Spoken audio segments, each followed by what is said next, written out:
What's the right way for a European leader to deal with Donald Trump? If you don't want tariffs, but you're not 100% aligned with some of the visions, even with crypto, how do you deal with a very strong personality that wants to get his way?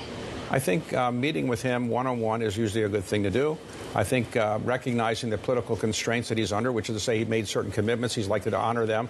But I think not treating him like somebody who doesn't know what he's doing or somebody who's not as intelligent as they are is a good idea. In other words, I think sometimes European leaders didn't take him as seriously as they should have. And when he says something, he really means it. So I think they'll approach him with a different, I think, sense of respect than they probably did last time around. And for his cabinet, do you think it's loyalists but business people? So I mean, how does that skew compared to the first time around? Well, the first time around, President Trump said he wasn't as experienced in picking people, and he picked some people he felt weren't as loyal as he would have preferred. This time, he's picking people he says are going to be much more loyal, and people he's known for a longer period of time. Remember, when he was first elected, he'd never been in government before. He didn't really know all the people who were qualified to be in government.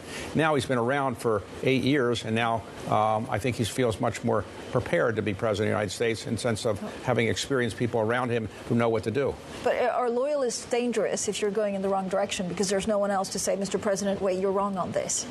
Well, there's a balance between telling a president you're wrong and doing it in an effective way sometimes. So his chief of staff is somebody that's gotten along with him for quite some time, and she's told him from time to time, you know, you're not right, but you have to do it in a certain way. Telling him he doesn't know what he's talking about and what he's doing is a big mistake is probably not the best way to approach it, be my guess. You have to use some discretion. But he's a smart person, and he'll get along well with his new advisors. And I think the Europeans and the Asians, leaders around the world, recognize him with much greater respect than they did before. Yep. They thought first time he was a bit of a fluke. This time they recognize he represents a trend and it's not just a fluke. What would you do if you were President Xi right now of China? Would you call him up and invite him to a military parade? I would try to see if I could meet him as soon as possible.